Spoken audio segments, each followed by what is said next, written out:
ഇങ്ങനെയൊക്കെ ആകാമെന്ന സാധ്യതകളാണ് നമ്മൾ പങ്കുവയ്ക്കുന്നത്. ശരണ്യ, പക്ഷേ ഒന്ന് രണ്ട് കാര്യങ്ങൾ സ്ഥിരീകരിക്കാമല്ലോ. അതിൽ തന്നെ ഈ ഇത്തരത്തിൽ സെബാസ്റ്റ്യൻ്റെ പിടിയിൽ നിന്ന് അല്ലെങ്കിൽ രക്ഷപ്പെട്ടു എന്നൊക്കെ നമുക്ക് സാങ്കേതികമായി പറയാം. കാരണം ഒരു പെൺസുഹൃത്തടക്കം ന്യൂസ് 18നോട് വിവരങ്ങൾ വ്യക്തമാക്കിയിരുന്നു. അത് ശരണ്യ തന്നെയാണ് പ്രേക്ഷകർക്ക് പങ്കുവച്ചത്. അപ്പോൾ ആ വാക്കുകളിൽ നിന്നും ഇന്നിപ്പോൾ ഈ ഉണ്ടായിട്ടുള്ള നമ്മൾ നൽകുന്ന എക്സ്ക്ലൂസീവ് വാർത്തയടക്കം, അതായത് ജൈനമ്മയുടെ സ്വർണം ഉൾപ്പെടെ എത്തിച്ച് വിറ്റിരുന്നു, അതും നേരിട്ടെത്തിയാണ് സെബാസ്റ്റ്യൻ വിറ്റത് എന്നൊക്കെ പറയുമ്പോൾ കൃത്യമാണ് ഇത് ലിങ്ക് ആവുന്നുണ്ട്. അപ്പോൾ പല സ്ത്രീകളുമായും സെബാസ്റ്റ്യൻ ബന്ധം പുലർത്തിയിരുന്നുവെന്നും അതിൽ ചിലത് മാത്രമാണ് ഇപ്പോൾ പുറത്തു വന്നിട്ടുള്ളത് എന്നും സംശയിച്ചാൽ അത് തള്ളിക്കളയാൻ പറ്റാത്തൊരു സാഹചര്യമല്ലേ ശരണ്യ ഇപ്പോഴുള്ളത്?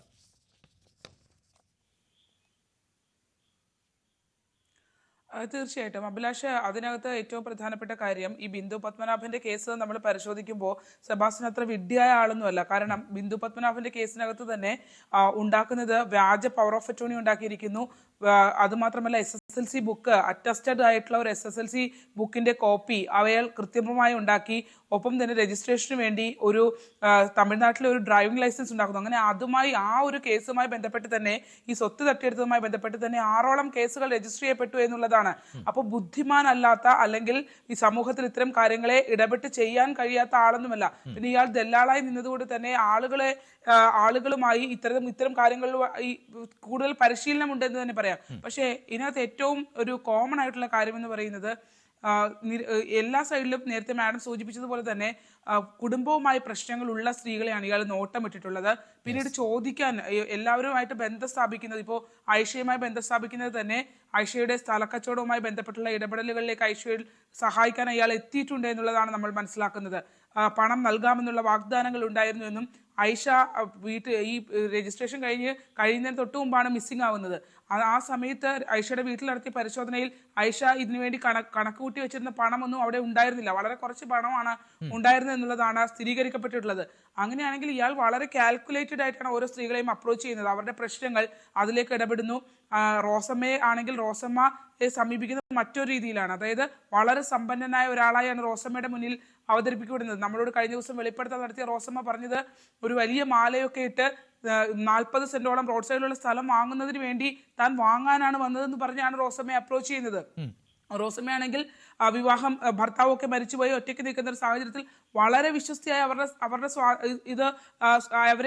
ഇയാൾ വലയിലാക്കുന്നുണ്ട്. പിന്നെ അവർ രക്ഷപ്പെട്ടു പോയത് തലനാരിഴയ്ക്കാണ്. പക്ഷെ ഇതിനകത്ത് ഏറ്റവും പ്രധാനപ്പെട്ടതായി പറയേണ്ടത് പോലീസ് ഈ അന്വേഷണത്തിൽ 2017 ശേഷം, അതായത് ഇത്രയധികം തിരിമറി നടത്തിയിട്ടുള്ള ഒരാളാണ് സെബാസ്റ്റ്യൻ എന്ന് വന്നപ്പോൾ ഇപ്പോൾ നടക്കുന്ന പോലെ, അതായത് ജൈനമ്മ കേസിൽ ഉണ്ടായ ഇപ്പോൾ ആലപ്പുഴയിലെയും ഒപ്പം തന്നെ കോട്ടയത്തെയും ക്രൈംബ്രാഞ്ച് സംഘങ്ങളും സ്റ്റേറ്റ് ക്രൈംബ്രാഞ്ചും ഇതിനകത്ത് വളരെയധികം അന്വേഷണം നടത്തുന്നുണ്ട്. പക്ഷേ 2017 ഇത്രയധികം സംഭവങ്ങൾ, അതായത് 6-7ഓളം കേസുകൾ രജിസ്റ്റർ ചെയ്തു.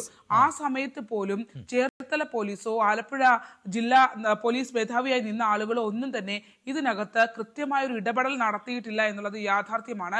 അതുകൊണ്ട് തന്നെയാണ് 2024 ഒരു ജൈനമ്മ ഉണ്ടായത് എന്നുള്ളതാണ്. മറ്റൊന്ന് വളരെ പ്രധാനപ്പെട്ടത്, ഇയാൾ ഒരു ഹാബിച്വൽ ക്രിമിനൽ ആണെന്നാണ് പറയുന്നത്. അങ്ങനെയാണെങ്കിൽ പോലീസ് വിശ്വസിക്കുന്നത് ഈ കാലയളവിൽ, കൃത്യമായ കാലയളവിൽ എല്ലാം തന്നെ ഇയാൾ ഈ ക്രിമിനൽ ആക്ടിവിറ്റീസിൽ ഏർപ്പെട്ടിട്ടുണ്ടെന്നുള്ളതാണ്. അതുകൊണ്ട് തന്നെയാണ് 2020 ചേർത്തലയിൽ നിന്ന് തന്നെ കാണാതായ ബിന്ദു എന്ന സ്ത്രീയുടെ തിരോധാന കേസും ഇപ്പോൾ ക്രൈംബ്രാഞ്ച് പരിശോധിച്ചു വരുന്നത്. അത്തരത്തിൽ വളരെ ഇന്നിപ്പോ അഭിലാഷ്, ഇന്ന് നമ്മൾ ഇയാളെ കാണുമ്പോൾ, ഈ സെബാസ്റ്റ്യനെ കാണുമ്പോൾ യാതൊരു കുലുക്കവുമില്ലാത്ത ഒരാളായാണ് അയാൾ ആ ജ്വല്ലറിയിൽ, അതായത് നമ്മളോട് സ്വർണം സെബാസ്റ്റ്യൻ ഇവിടെ കൊണ്ട് വിറ്റു, മാത്രമല്ല 25 ഗ്രാം സ്വർണം കൊണ്ടുവന്നു, നേരിട്ട് വന്നു. അതായത് കുന്നത്ത് ഫിനാൻസ് എന്ന് പറഞ്ഞ ഫിനാൻസിൽ ഈ ജൈനമ്മയെ കാണാതായ 24 മുതൽ 30 വരെയുള്ള ഡിസംബർ 2024 ആ കാലയളവിൽ അയാള് ആ ദിവസങ്ങൾ ഇയാൾ ഇവിടെ വന്നിരുന്നു എന്ന് നമ്മളുടെ ആ ജ്വല്ലറി ഉടമ നമ്മൾ നടത്തിയ ഒരു ഒളി ക്യാമറ ഓപ്പറേഷൻ അയാൾ കൃത്യമായി പറയുന്നുണ്ട്. മാത്രമല്ല അയാൾ വ്യക്തമാക്കുന്നത് നേരിട്ട് സെബാസ്റ്റ്യൻ വന്ന് പണം വാങ്ങി എന്നുള്ളതാണ്. അപ്പോൾ അഭിഭാഷകനായ മറ്റൊരു വ്യക്തിയോട് സംസാരിച്ചപ്പോൾ നമുക്ക് അറിയാൻ കഴിഞ്ഞത് ഈ ജൈനമ്മ കൃത്യമായി കുറെ നാളുകളായി സെബാസ്റ്റ്യന്റെ കൂടെയുണ്ട്. 2017 ഈ നാർക്കോ അനാലിസിസ് ടെസ്റ്റിന് വിധേയനാക്കണമെന്ന് അന്വേഷണ സംഘം പറയുമ്പോൾ ഇയാള് വളരെ പെട്ടെന്ന് തന്നെ കോടതിയെ സമീപിക്കുകയും കോടതിയെ സമീപിച്ച് അനുകൂല വിധി, ആരോഗ്യ പ്രശ്നം കാണിച്ച് അനുകൂല വിധി സമ്പാദിക്കുകയും ചെയ്തിട്ടുണ്ട്. ഇപ്പോഴും പോലീസിന് മുന്നിൽ അയാൾ നിൽക്കുന്നത് തനിക്ക് ഹൈ ഷുഗർ ആണ്, കാല് പഴുത്തിരിക്കുന്ന ഒരു സാഹചര്യമാണ്. അതുകൊണ്ട് തന്നെ ഹൃദയ സംബന്ധമായ പ്രശ്നങ്ങളുണ്ട്. ചോദ്യം ചെയ്യാനാകില്ല, ഒരു കാര്യത്തോടും അയാൾ സഹകരിക്കുന്നില്ല എന്നുള്ളതാണ്. ഇന്ന് മാധ്യമപ്രവർത്തകർ ചോദിക്കുമ്പോൾ പോലും വളരെ കൂളായി പോയി പണി നോക്കുന്നുള്ള രീതിയിലുള്ള ഒരു മറുപടിയാണ് അയാളുടെ ഭാഗത്ത് നിന്ന്, ആ രീതിയിലുള്ള ഒരു മറുപടിയാണ് വന്നത്.